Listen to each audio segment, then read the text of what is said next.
So I'm Allison Waters, Relayware's Director of Communications, and joining me today are CMO Jim Summers and our Head of Pre-Sales, Simon Taylor. So first, just let me give you a very quick overview of Relayware. Our mission is incredibly simple. We improve your channel performance and accelerate revenue growth through your indirect partner network without any increase to program costs. We provide 4 role-based applications that are built around years of best practices and best processes that we've amassed from working with hundreds of channel professionals. Our apps run on a common platform called the Partner Cloud, and that integrates with all the major CRM providers to integrate into your sales systems. So with that, let's launch into what we're going to discuss today. We're going to discuss the landscape of how many companies are motivating their channel partners. We'll review the best way to analyze your program, what works and what's not working. From there, we'll discuss the kinds of incentives that you should be considering to further boost your channel partner sales. And finally, we'll wrap up with best practices for stellar channel program incentives. So with that, let's start with the state of incentives today. Jim, can you tell us a little bit about what's going on today? Yes, I'd be happy to. Thank you very much, Allison. For those of you who were on our last webinar on engagement, you may remember this, a similar slide to this one that shows the partner journey and the 4 steps of onboarding, enablement, as you can see here, motivation, which we're talking about today, and growth. And as you look around this, obviously, as you're onboarding, you want to make sure that your partners are all enabled adequately, they're engaged, right? And then you get to loyalty, and what we're finding in general is that loyalty is waning. It's suffering today. In fact, according to Forrester, the industry average for utilization is, as they say, woeful, with less than 50% of incentivization getting used, MDF and the like, and that's even on the decline as well. So with these types of tools, like you can see here, MDF co-op, rewards, rebates, becoming less and less effective, we have to start really evaluating and looking at what's going on here, what's causing this, what are the trends, and what can we do about it. And one of the trends that we see, and we've talked about this before, if you were like me and born in the late 60s and grew up in the 70s, you may remember this fella here. I'm not sure if anybody remembers him. Came on market in 1976. His name is Stretch Armstrong. And a lot of the folks that we talk to and a lot of the partners say they feel like Stretch Armstrong and being pulled in lots of different directions. And that's because they're having to deal more and more with the customers, different customers that are pulling in different directions. They've got to cater to different vendors. And of course, we all want them focused on our product and our service as well. So we're really vying for their time. And actually, on a more serious note, we asked this question in our own research that we did, partnering benchmark research that we did in the latter part of last year. And what we found here is that partners have agreements with an average of 15 different vendors, which is nuts when you think about it. But it's not surprising, as a lot of partners are moving to become solution providers, value-added resellers as they make the switch in the move to the cloud. So they're working with a lot of different types of vendor organizations.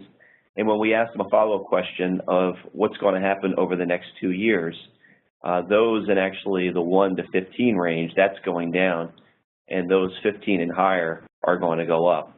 So this is only going to get exacerbated over time. So they're being pulled in a lot of different directions. We're all competing with their time. We asked a follow-up question as well. When asked, what would you prefer your vendors invested in more? So again, we were asking solution providers and partners this question. And what they came back with, when you look at sort of the incentive programs, was down at the bottom. They were looking for more investment in training, more personal contact, interaction with the vendors, better systems, and so forth. So again, we see here that incentives in the minds of the partners, it's really not all that critical compared, it's critical, but it's compared to some of the other things that they're looking for vendors and suppliers to invest in. So it's really forcing us to take a look at incentivization and motivation. Are we doing the right things?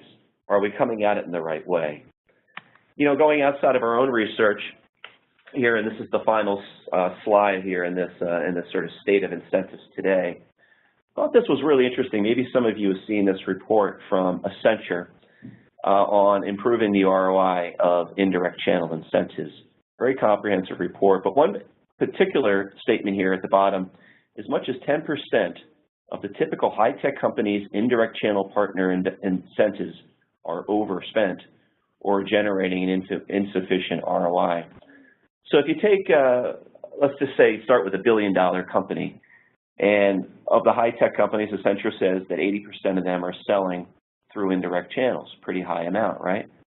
So 800 million is coming through the channel, and they also say that channel incentives comprise of roughly 3 to 5% of that revenue coming through the channel. So we're talking about $32 million on average for a billion-dollar company, and 10% of that 5 to 10% that we mentioned a moment ago is incentive overspend.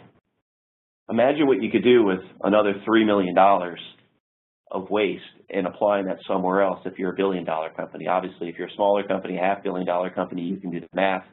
We're still talking about a lot of money, $1 million or more. That can be spent on things like, training, or maybe better support systems, maybe mobile applications for your partners, or even better yet, opening up a new market, right? Or maybe even better reporting systems as well to see how you're doing and whether or not you are getting an ROI. So it's important that we say, are we throwing good money after bad with incentives? And again, are we approaching it the right way? So what I'd like to do is hand it over to Simon, and we're going to talk a little bit more here about how well your incentives are performing. And Simon, I mean, you spend a lot of time in this area of incentives, and if you can maybe walk us through that, it'd be great. Allison, anything before we hand over? Nope. We always say around here, you can't manage what you don't measure. So I think Simon has some words of wisdom for a baseline. Thanks, Jim. Thanks, Alison. So the first step in any incentive planning process is to really understand your partners. It's that program assessment, performing an audit of your current partners, doing an audit report, understanding the partners' geographies, understanding the types of representatives they have selling your products, making sure that they have the right information, the right documentation, and the right compensation in comparison to the other participants in the marketplace. And the second stage of that, if you could click for me, is the incentive analysis, where you really must understand what your incentive programs are doing for you. How are you rewarding your partners? Are you engaging? Are you rewarding them for engaging in behavior? Are you rewarding them through monetary incentives for things that are desirable, or is it praise? Is it status rewards? What types of rewards do you offer your partners? What is the percentage breakdown of those various types, and how often are you honoring the channel partners themselves for each type of these reward systems? And what we found is that the utilization of these types of rewards and what's incentivizing partners the most is actually not the traditional incentive programs. And the next stage of the planning process is really much about setting the goals, defining the future success. What does success look like? Are you actually agreeing targets through the business plans with your partners so they know what their targets are for the year, and are you working with your partners to agree realistic and achievable targets that are both specific and measurable? Which leads very much on to the last aspect of an incentive planning process, which is very much about measurement. And obviously, as Alison said, you can't measure what you don't record and things. So in terms of measuring the impact on incentive programs, you've got to actually evaluate how the program in the past has performed, which historically was always done on gut feel and rudimentary accounts of profitability, whereas today with PRM solutions such as Relayware, you can make an evaluation based on the actual data. You can see true ROI, the information at your fingertips to actually see where the conclusions can be drawn in terms of what incentive programs are succeeding, what are generating the most leads and the highest deal registration conversions. So after you have an understanding of your program's current state, what are the various types of incentives that one should consider? Well, maybe I should start with this myself here and talk about the incentive matrix, right? So when you look at this slide here, when we think about incentives, we typically like to orient ourselves around our goals here. Are we talking about individual incentives? Are we talking about company and groups of individuals, more organizational incentives?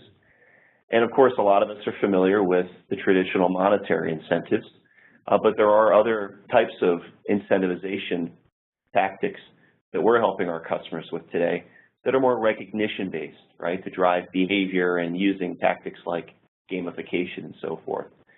So when you look here in the upper right, you know, traditional things, obviously, of commissions, spiffs, bonuses, of course, and incentives or rebates are certainly more surgical approaches to try to motivate your partners and motivate high performers. On more of the group level, obviously, from MDF, we're all familiar with MDF and co-op, and also using things like contests and drawings for groups of individuals that we're trying to get, again, the organizations engaged at a higher level as well. And we're also going to spend some time talking in a moment here about the different types of gamification approaches that we can take as well down in the bottom half of the slide. So I think this is a good matrix just to sort of orient our thinking here as we go through the next few slides and the different types of approaches we can take. So with that, hand it over to Simon. So Simon, you want to walk us through the first one here? Yep, sorry, thanks, Jim. So with Relayware, you can motivate partner organizations using MDF and co-op incentives based on rebates or based on budgetary allowances that are earned based on a business achieving targets. And those are often allocated to the organizations where the partner can come and request funds against them. You can offer specific incentives for specific partner types, perhaps warranty service providers or installers or resellers. You have different types of incentive programs in offer based on the different types of partners that you're actually working. And obviously through all of this, you can track the performance using MDF dashboards and ROI reports so that over the period of your incentive program, you can see how the incentives you're giving against an organization can really start to make a difference. And sort of moving around the chart that Jim was just talking about, the next area is more about the individual version of that incentivization. So again, through Relayware's partner automation, we can actually automate and manage incentive and rebate programs at the individual level, where partners themselves take part in an incentive program. They can track their performance and their individual goals. They can view personal statements and leaderboards showing their status in terms of how much incentives they've accrued throughout the period. And they could be personal rebates or they could be personal spiff style programs where you're requiring them to make claims. And again, all of this can be automated to help reduce the overhead of managing such programs. And this really leads on to the sort of the more gamification aspects. And in this day and age, I think everyone tends to recognize that Maslow's hierarchy of needs, a lot of the lower levels are always satisfied these days. And people tend to focus more on that self-actualization level, where you're trying to incentivize partners and the partner individuals or organizations using different techniques, maybe applying some gamification tactics to actually recognize the top performers so that you can alter the behavior of the individuals. So perhaps when they invite a colleague or when they update their profile, you award points, and those points can be accrued over a period of time. You could allow them to spend those points on experiences or have a leaderboard where the top user on the leaderboard can receive a prize at the end of the quarter, such as a trip to Hawaii. And we've seen some of our customers who have actually done this in a sort of in a less technical industry, using actual installers, trying to change the behavior of installers, running a program where they wanted to actually adjust the behavior of those installers who weren't logging into the partner portal, who weren't taking training, who weren't particularly engaged in the community. They ran a program for a 9-month period where they actually started to incentivize all of that behavior, so the partners could actually see that their improved conversion rates for leads came as a result of taking that training and being more engaged in the portal. And at the end of the program, the customer in question actually had a significantly improved engagement with their partners, and through using these gamifications, they were able to really change the behavior of the partners. Thank you, Simon. This is all such good information. So taking all of this into account, can you talk to us about some overall best practices to get the most from incentives? Yeah, well, maybe I should start here. We have a slide here of 3 best practices here, just to keep it fairly simple. And I'll start with the first one, Simon. I mean, I think, first of all, going back to the matrix, it's important to think about, what type of behavior you're trying to drive here, and what's the necessary mix of short-term and long-term behavior. I think some of these, to your last point, these gamification techniques are great because they can really condition long-term behavior for people, right? You're incentivizing them to get into certain desirable habits here that over the long term will ultimately drive results for you. But these incentive and monetary incentives are certainly more surgical approaches that can get a very quick benefit when applied the right way. So it's, I think, important to really think about those things, and also whether or not you're trying to get more of a group mobilized or more of an individual or high performers mobilized as well. What about the second one here?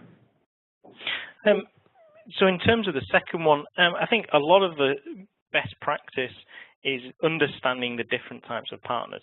Obviously, you've got geography, you've got partner tier, so you maybe have, your tier 1, tier 2, bronze or silver or gold partners who obviously differentiate, but also the different types of users.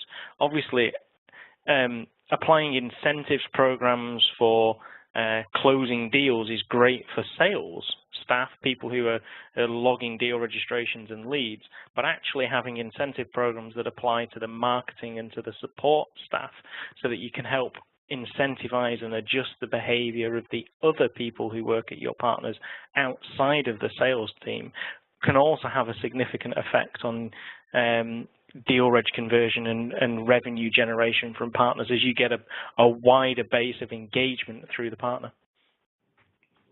Great. And lastly here, number 3, as we've talked about in the previous 3 slides here, ensure that you have the proper systems in place to achieve what we're talking about here, but most importantly to monitor and evaluate the effectiveness of your incentive programs.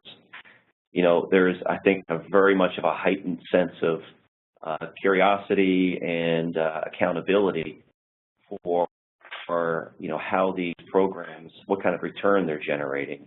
We're talking big numbers here. So we need to have the systems in place to be able to track the performance of these if and when that time comes that you need to explain what the return is to your management. And it all ties back to a proper business plan too. And inside Relayware, we provide the ability for vendors to create business plans directly inside the tool with each of their partners. So having that original business plan where incentives are being applied and discussed and planned, when you analyze that return in Relayware of how that performed, it really closes the loop. So be sure that you tie your incentive programs back to the original plan to know which partners are driving the best ROI, and also so you're ready to show bottom line effectiveness. It was interesting, there's a company that we partner with for a number of deals called CCI, who are specialists in the incentive space. And they recently came out with a benchmark study that you may want to check out, their 2015 Channel Incentives Benchmark. And in there, I pulled out a particular graphic here, and the text below it says, when it comes to MDF, if a channel manager can't prove the ROI of a specific partner investment, he or she may not get the funding for the next time around. And you can see here, when asked what would you like to change about your current MDF co-op processes, right at the top of the list here is improved data analytics and ROI measurement. So very much in line with what we're talking about here. And of course, CCI has a lot of experience. We've worked with them on a number of deals with customers like SafeNet, who is one of our customers. So with that, I think we can open up now to some questions. Is that right, Allison? Yeah, sure. So we've had a number of questions come in. This first one here is, what are the metrics that we should be tracking in order to measure loyalty? Well, that's a great question. Some of the metrics to track, I mentioned a report earlier on from Tim Harmon at Forrester, who has done a report. I think it's a little old. It's from December of 2012, but it's really tracking loyalty and those different types of metrics. And I think what he puts forth in that, I totally am in line with and agree with, is that it's beyond just the traditional, MDF utilization and co-op fund utilization and those types of monetary incentives. But what's the level of engagement and adoption through other areas of the system? Through, am I really collaborating with other partners? What types of other things am I doing out there that is really showing that somebody is loyal and engaged beyond just the traditional types of loyalty metrics and incentive metrics? Simon, I know in your role you've done a lot of these in the past with customers. What are your thoughts on particular metrics that people are tracking? Most of the metrics that sort of customers seem to be tracking is sort of the impact on the incentive on deal registration conversion, deal registration value, unit volumes, and promotions. The most successful programs we've seen are where you're running specific incentives-based promotions. So maybe you've got a new product and you're doing double dollars or double points on a specific program for a limited period of time, and you're running a campaign around that. Obviously, tracking the metrics against that, that's probably one of the most successful ways to use that type of incentive, but it's also one of the most insightful from a data tracking point of view. Okay, thank you both for that great information. So another question that we have here, someone is asking, we have Salesforce, can we manage our incentives through Salesforce? So Salesforce itself doesn't support incentives or MDF natively as part of their application. There are some very rudimentary MDF applications available on the Force.com platform, but most of the players in the MDF and incentive space are outside of Salesforce and can integrate to it, such as Relayware and some of the other similar solutions. Great, thank you. So we're coming up near the end, so I'm just going to ask one more question from those that have come in. And someone asked, are we better at going about this through an incentive management company, or can a PRM solution such as Relayware do incentive management for us? I'll take that one, Simon. As I mentioned before, we've worked with CCI and other channel incentive management companies as well, and it really depends. I mean, we build incentive programs quite frequently for our customers, and then we also partner.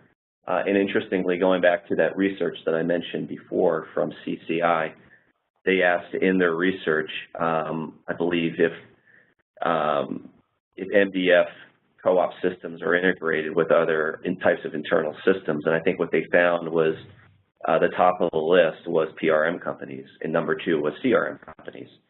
So clearly there's a lot of evidence out there that the two of us have partnered up. It really depends on whether your focus is truly more laser-like and driving incentives, where there's a lot of true customization and a lot of business rules that need to be applied around the incentivization program, as well as sort of the hooks to other types of payment systems is also something that they're very good at. But if you're also looking to do more than just incentivization and tie that back into your broader program, where that's one element of it, it's critical that you you apply PRM as well to that, and making sure that you're tracking how the incentives are tracking to the broader partnering initiative as well. So I guess it's a long-winded way of saying it depends, but if you come to us, we can certainly give you a demonstration of what we can provide, and if that's not enough, we can bring in a partner as well. Well, I want to be respectful of everyone's time. We're here at the half-hour mark, so thank you very much, Jim and Simon. This was all very, very informative. If you do want more information on boosting your channel partner sales, please do visit Relayware's resource library on our website, and don't hesitate to drop us a line if you'd like to see a demo. Thank you all very much for your time. Bye-bye. Thank you very much.